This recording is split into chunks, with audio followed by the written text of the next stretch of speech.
ask you to turn your Bibles to Matthew, the 13th chapter.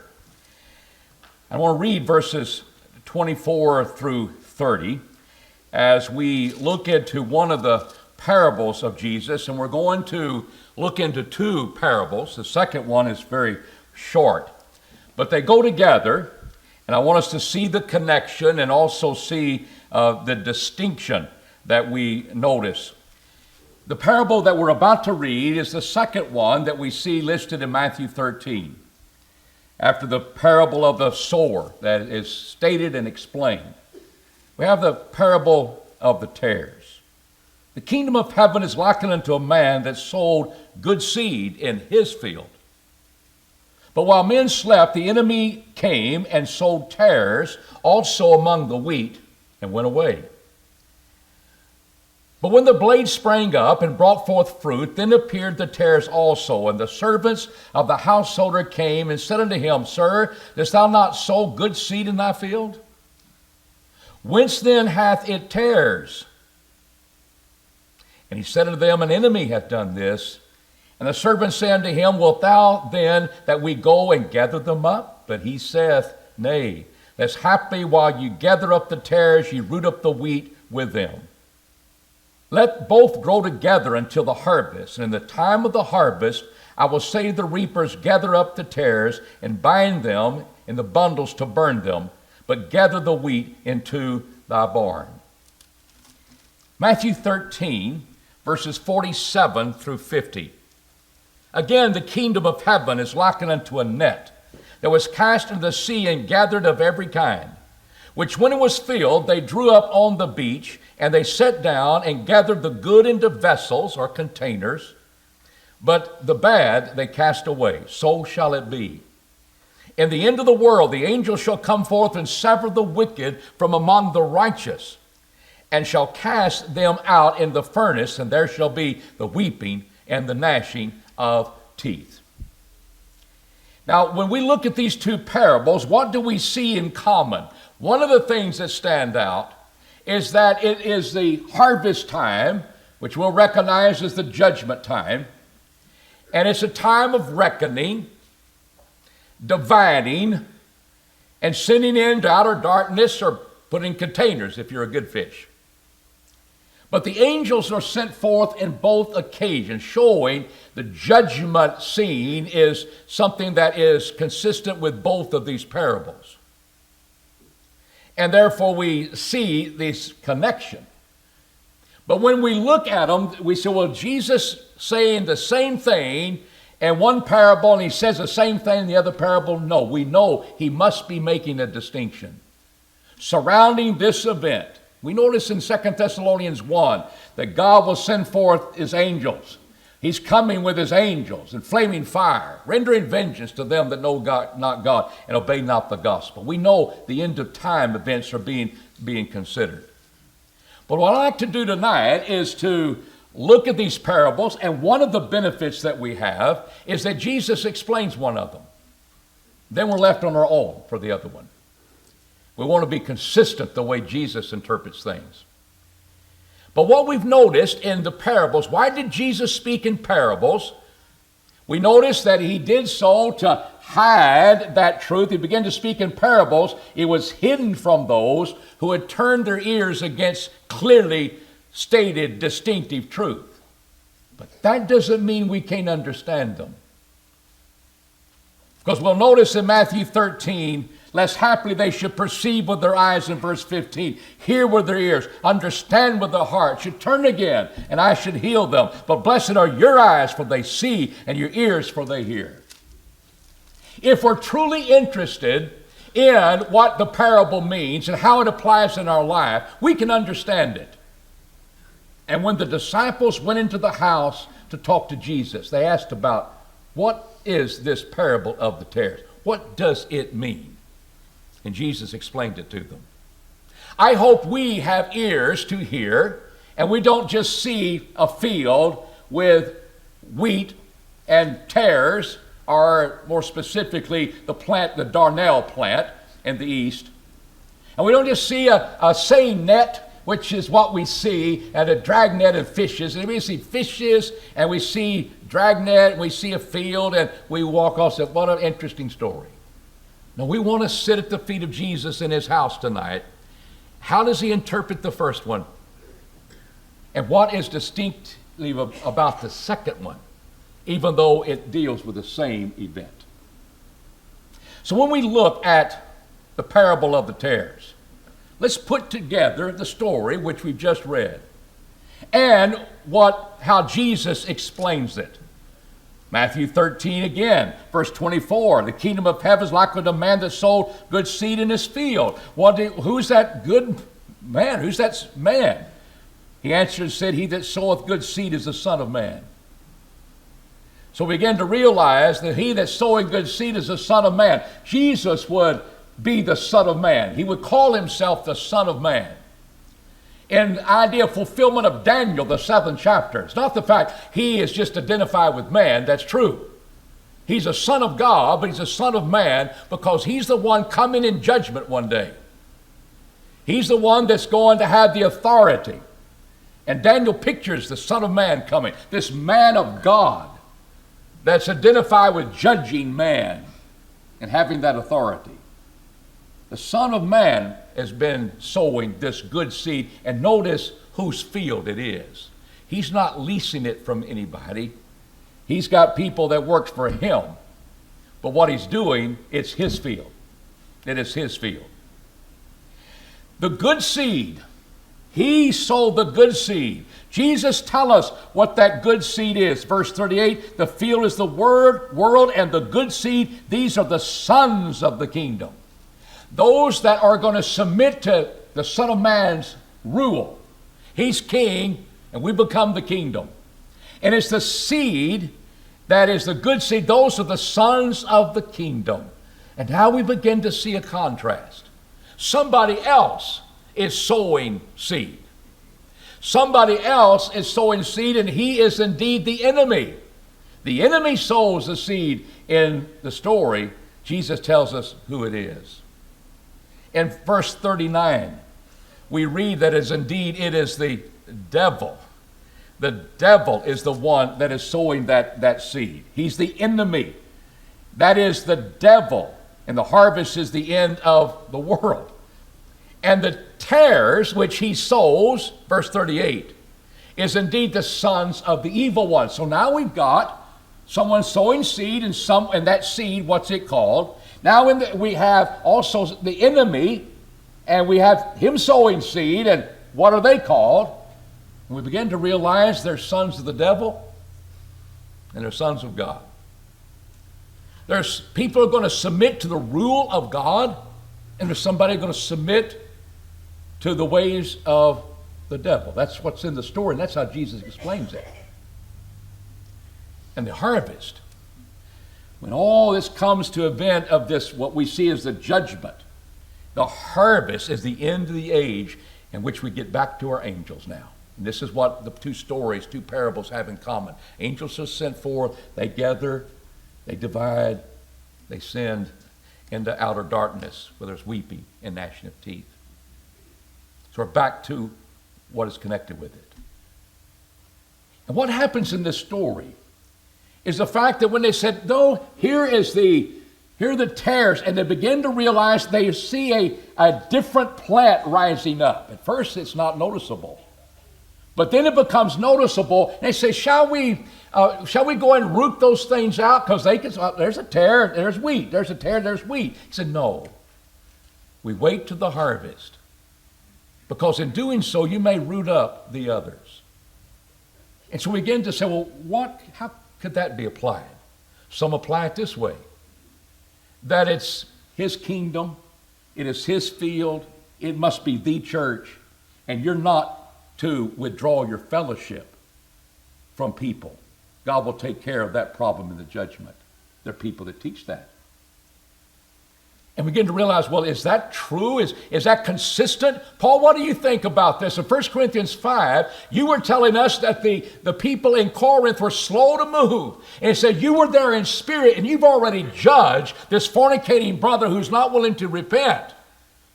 He said, you're too slow. You should have withdrawn your association with that person. There should have been a separation from that person that is not repenting of their sins. You can't have fellowship with this way of living in darkness. Paul wouldn't fit with this parable if you explained it that way. Nor would other passages that talk about the fact here the righteous are being distinguished because they're standing for the truth.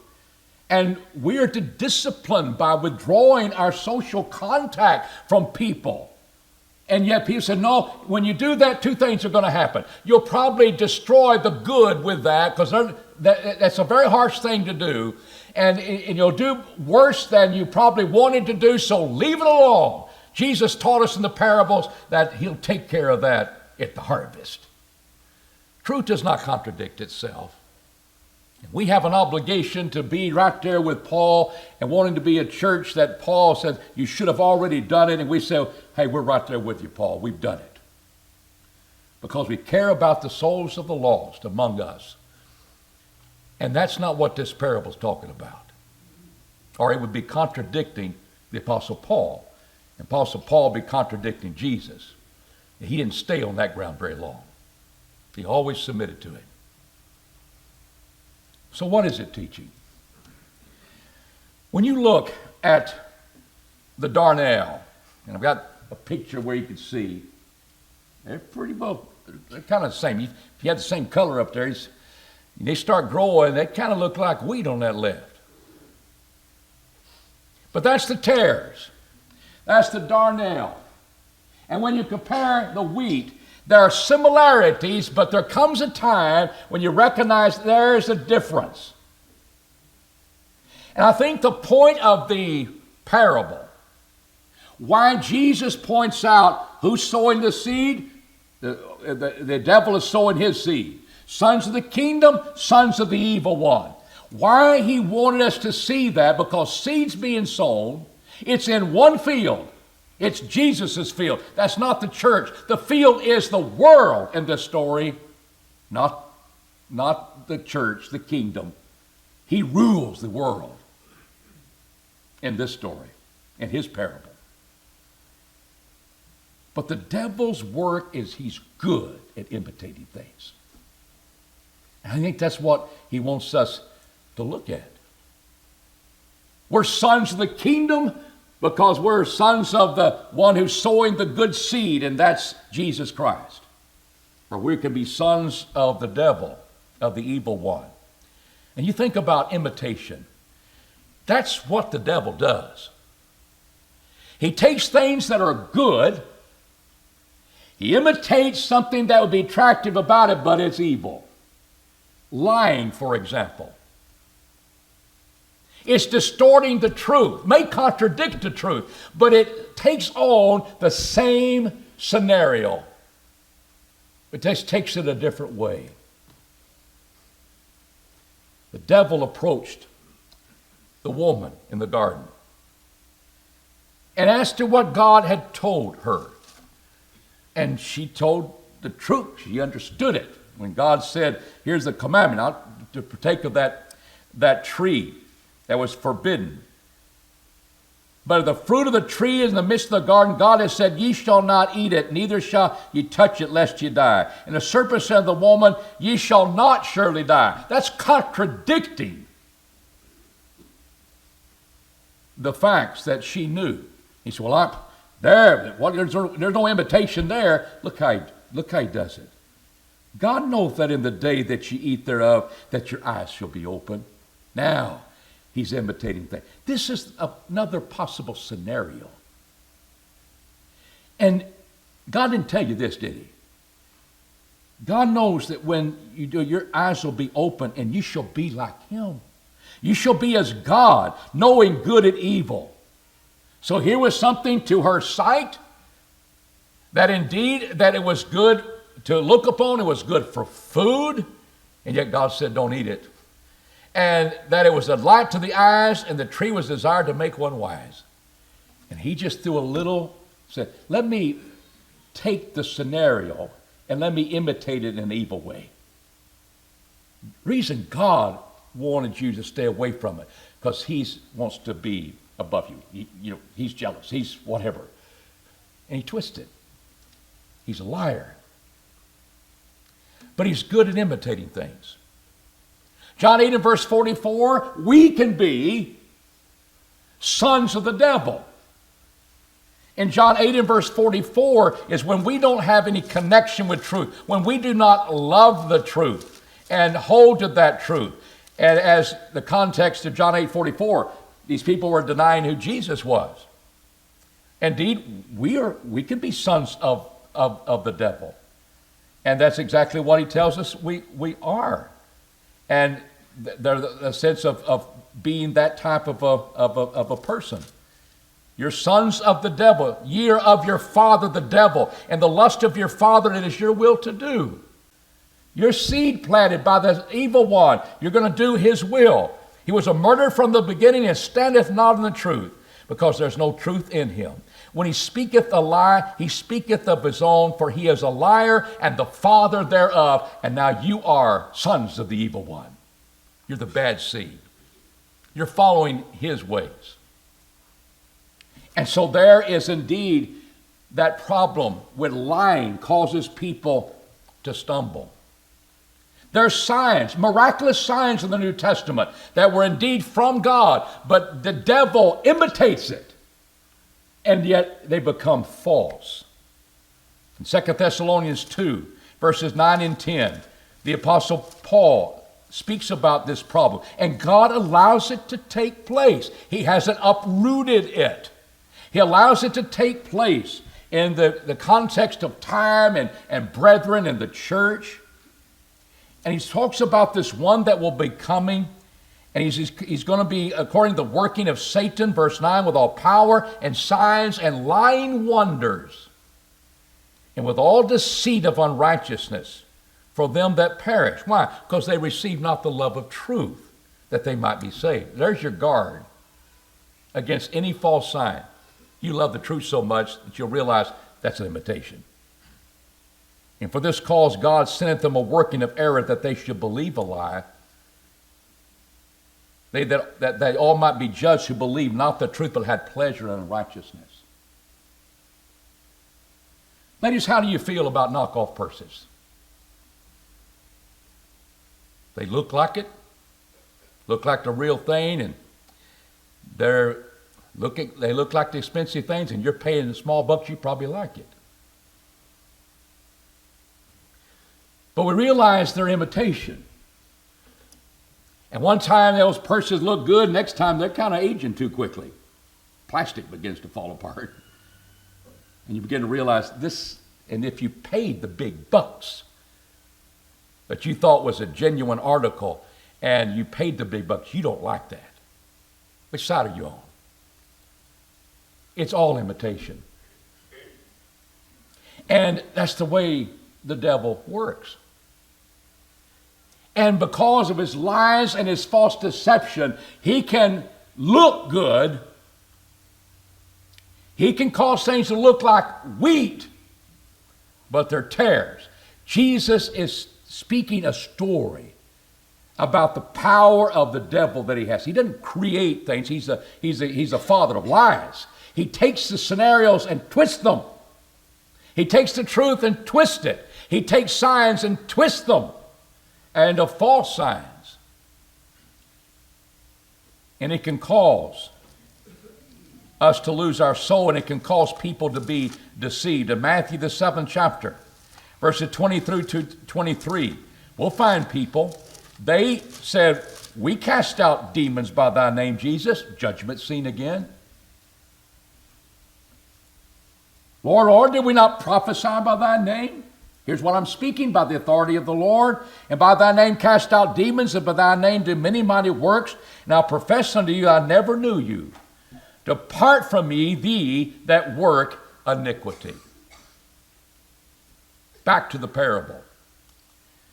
What does Jesus say will happen at the end of time? He will come and take out of his kingdom. That's his field. He rules the world in this story. I know Satan is the god of this world, But in this context, he's in control. It's his field. And all Satan, why didn't the devil have his own field? Why isn't it distinct from God? Because he's an imitator. And he's an enemy, and he just casts seed in Jesus' field because it all belongs to him. All he can do is imitate and deceive and corrupt. And the Bible says in verse 41 of Matthew 13 that at that time, and he sends forth his angels, what is he going to do? What is going to be the picture of the judgment?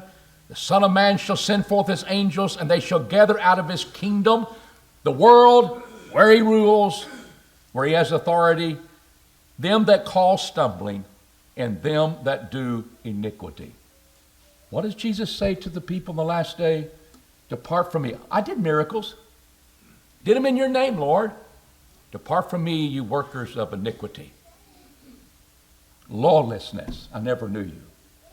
And what does lying do? Those that cause stumbling. Because Satan can twist it. And we can stumble. And the guard is that we love the truth and we want the truth. But there is the parable. There's the point that he's making. Yes, angels are coming, judgment is coming. But what's going to happen is that he's going to root out at the judgment. Not now. He's going to root out at the judgment all those that cause stumbling. They follow the devil's invitations. And who's going to shine forth? The sons of righteousness will shine forth. And they will shine forth with glory. And that's what Jesus is setting forth. They shall shine forth as the sun in the kingdom of their Father in verse 43. He that hath ears, let him hear. We're listening, God. And we're looking at, here's what, it's not talking, you do not discipline brethren in the church. We're looking at warning against the imitation of Satan. And all through the New Testament, you've got imitations taking place. And our desires, whether it's for food or for sex or that sort of thing, devil wants to twist that. He just takes those things that are right in their place and twist it a little bit. And do it without God's law, lawlessness. And people stumble all the time. That's all the devil can do. It just twist it, make it look good. And reality is, it is an imitation. Looks close to it, but it's not there. I want us to think about that. People are taken by the fact of churches, and they seem to be religious. They seem to be sincere. They seem to be doing things, and it's all to the glory of God. But the devil can take that and make that look like religion of Christ. And who does he have? Thousands of people, maybe on a Sunday. People who are hearing a message that is not even from God's Word anymore. That's twisted out of its context. And that can be in every facet of the religious world, even among our people. That's why we come back to the Word. What are you saying, God? How can we be consistent with and truth? Because we know the devil can twist it and he can imitate things, and we can fall for that. We don't want to be that type of people. We want to be the good seed, knowing that at the time of the revelation, the time of the judgment, you'll distinguish it and we'll shine forth as God's people. Notice in Romans the 8th chapter, account of what will happen at the end of time when we are resurrected and from the grave. What a glorious time that will be. Romans 8:19 says, for the earnest expectation of the creation waiteth for the revealing of the sons of God. I thought we're already sons of God. What are we waiting for? I thought you can identify who the sons of God are. We can identify the true people of God. You can. But at that time, all of the knockoffs, all the imitations that have grown together say, hey, we're right there, those people, and we're religious, you're religious, so we're okay. There's going to be a rude awakening when the revelation of the true sons of God take place. That will take place at the judgment and the resurrection. So how do I overcome? How do I guard? Well, love the truth, have pleasure in the truth, demand that truth, test things by the truth of God. 1 John 4:1. Believe not every spirit, beloved, but prove the spirits whether they are of God. Please give me the standard, because Satan can distort it. He can imitate it. You got this book, he can give me another book that looks like this. How do we guard against that? Verse 6, John says, we are of God. He that knoweth God heareth us. And he who is not of God heareth us not. By this we know the spirit of truth and the spirit of error. There you go. Apostles' teaching, infallibly guided by God. John 16:13, Jesus promised that. We come back to their teaching and realize there's the standard. Oh, this is that little piece here that shows you have just an imitation. Whether it's how you do church, how you do salvation, if you worship God or you just worship the higher power in you. We got it all around us. Satan has gotten people thinking religion is bad and being spiritual is good. And you can be spiritual any way you want to. You don't even have to believe in God or the Bible to be spiritual. One day the judgment's coming. All the imitations that have been allowed to grow in God's field, where Jesus planted his seed and Satan is taking that field and planting his. Judgment's going to weed it out. And Jesus is warning us about the devil's work of the imitation. Now, the shorter one, the Dragnet, pretty short. He doesn't speak anything about that. He speaks about the judgment. And it is indeed a separation that is going to take place. And angels are going to be sent in order to divide the fish in this particular story. But the net that was used by the fishermen of that day, we call it seine net. Sometimes you get shad, you just kind of go out there and bring it this net, but they would bring it in boats and they would drag it along, and then when it becomes full, they would bring it to the land and they divide the fish. That's the story. Is that all we're supposed to see? Or do we have ears to hear? And if we're realizing this is the judgment, what's different about this story? Other than one's tares and one's a net. One's good seed and one's bad fish. What is it? Well, two things that I think we see there. That when the dragnet comes and the judgment comes, they'll be taking out the wicked from the righteous. Righteous are going to be there. Jesus is saying, beware of imitations, and the harvest will come, and the false things will be weeded out. But he just said the wicked are going to be separated from the righteous. And all I know about the good fish is they'll be placed in vessels by the angels, and the bad are thrown away. Oh, but he tells us about them. He tells us what is going to be happening with them. So shall it be at the end of the world, the angels shall come forth and sever the wicked from the righteous. Sever them. They've been there. They've been imitators. Parable of the tares. Now we're going to sever them from the righteous and shall cast them in the furnace of fire. There shall be the weeping and the gnashing of teeth. Who is weeping and gnashing their teeth? The bad fish in this story. The wicked. And this picture is the fact that, well, we don't wait for the judgment to, we're going to wait for that to sever things. It's just the fact the dragnet is dragging. And when it gets full, when God's had enough, when it's time for the judgment to take place, the net is full, he's going to make that separation. But we're kind of floating along if we're the bad fish. We're in there with the good fish.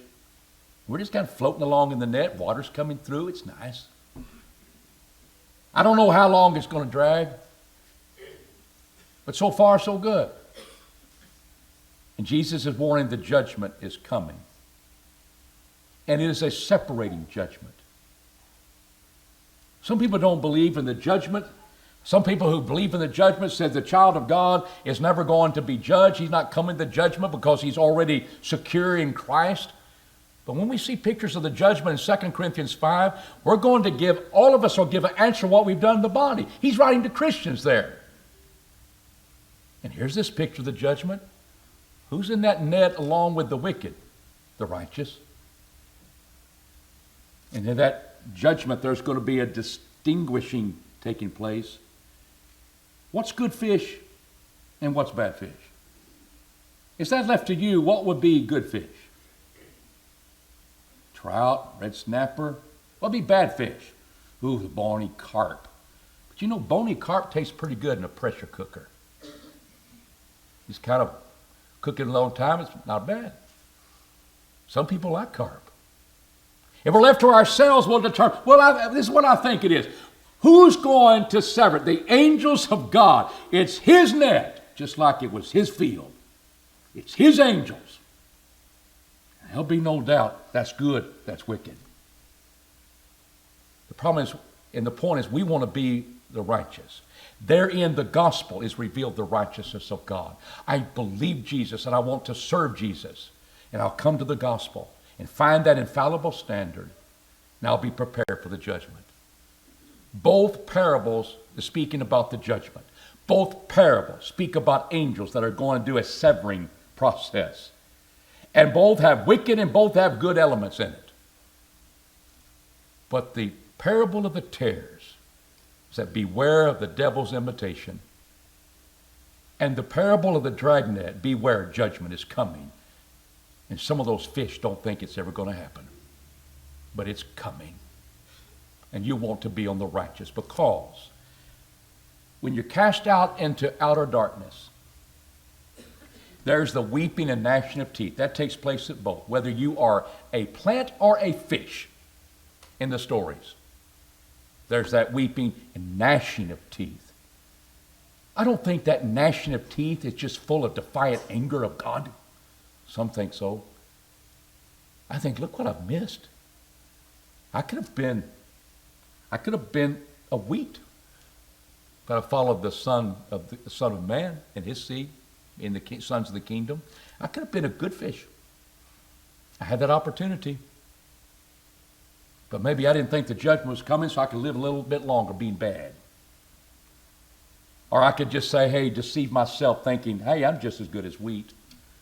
But the judgment comes. And are we ready for that? This evening, if you're not ready for the Lord to come, we want to encourage you to get right with the Lord. Jesus speaks a lot in his parables about the coming judgment. And angels will be coming with him. And they'll be rendering vengeance, because here were saints that were afflicted. He said, rest at the coming of the Lord. But here in these particular parables, warning. Do you want to follow someone that just twists truth and all he can do to offer anything to you is invitation? Here's a good time. Let's gamble in the Super Bowl. Let's have a drunken party for the Super Bowl. Let's have a great time. Satan is going to win a lot tonight. And people will follow that life and say, that's the good life. A lot of them will wake up broke. Some will wake up with hangovers. Some are going to be upset because their team didn't win. And Monday's going to be a rough day for them. But it won't be as rough as the judgment day. When the Lord's going to come and that net's going to come to land, and it will come when we're not expecting it. And the angels are going to take first those who cause iniquity and those stumbling, those who are wicked, and he's going to separate them and burn them in fire, weeping and gnashing of teeth, so he can have his field like he always wanted it, full of wheat. The sons of righteousness will shine forth as the sun. And there won't be any evil going into heaven. There'll be no evil plant sowed there. It'll just be the righteousness shining forever and ever. I want you to be a part of the righteous. I think you do too. Beware of the devil. Judgment is coming. That's the message of these two parables. Be ready. Come now, obey the gospel as we stand and as we sing.